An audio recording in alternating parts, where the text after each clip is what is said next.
Welcome everybody to Cappadocia, Turkey. We are at fairy chimneys.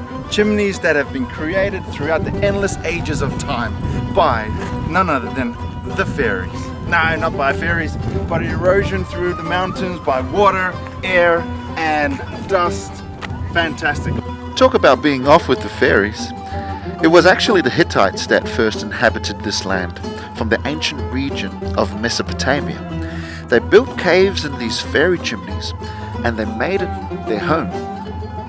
And they survived for hundreds of years. Now it's just turned into a tourist resort and also a place where they can come and have apple tea and cider. They used to put food in these pigeonholes and the pigeons used to come in, they used to eat the food, and then they used to do their business. And then the farmers would come and use that as fertilizer for their crops. And of course that's probably where we get our term from, the pigeonhole.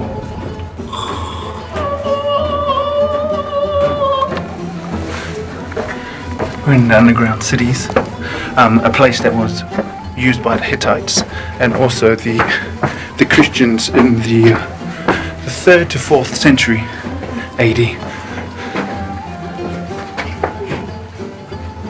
This is one of the Hittites. These caves were used by the Christians through the times of persecution when the Romans were chasing them, and then when they were freed, when Constantine became a Christian, the Muslims invaded this place, and so they used these caves or this underground city as a place of refuge. You can imagine some of the soldiers trying to make it through these small narrow tunnels, and they built it this way as a defense system.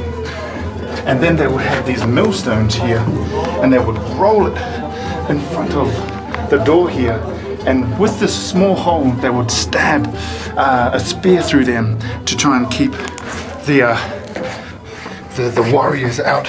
If everyone remembers Uriah the Hittite, he was the husband of Bathsheba. He was from this area and he was a very, very faithful man to God and to his king as well. He was from the Cappadocia area. Down here is a room that's shaped like a cross. It's dated to the Byzantine period, and it's their church that they used to worship in, about 400 meters underneath the ground. When the Ottoman Empire started to rule Cappadocia, it started to be a free land. The Muslims and Christians started to live together, and they started to use the underground city as a place of like wine cellars and keeping their stock and their sheep and their cattle and everything like that.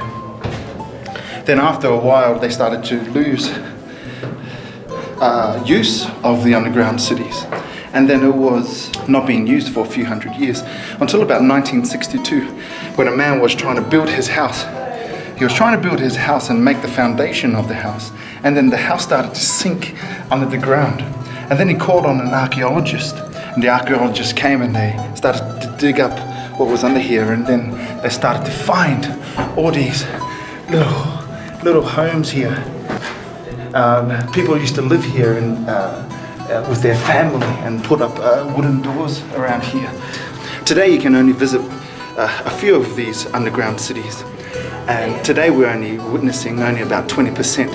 80% of the whole city is not excavated, which is unfortunate, but it gives you a sense of how big and humongous these cities were. You almost need to squat to get through all of these tunnels. Oh my goodness.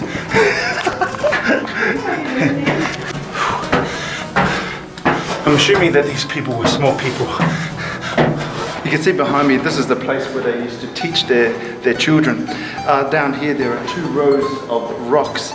They were used as tables, and the students used to bring their stools, and the person that taught them, of course the teacher or the lecturer, used to stand up on the stage on the lectern and teach. It was such a civilized society, and it was such a civilized place where people lived to learn, to eat, to cook, and to live. The underground tunnels in Cappadocia.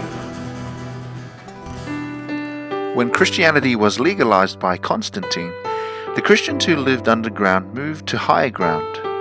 They built beautiful churches and caves. Some were built in a place called Gerim. These were some of the churches that the early fathers built, and they're fantastic pillars, great frescoes and great artistry. But this is still a great place where Christian civilization did exist in the early days, from 300, 400 AD to 700 AD, particularly when the time when Christianity was legalized by Constantine in about 300 AD. A lot of them came to this area, and that's when the Christians in this area felt free to worship in a special way. This is a beautiful place, Cappadocia, Turkey. You may feel that you are still living underground in your life. Jesus wants you to follow him. He wants to take you to higher ground.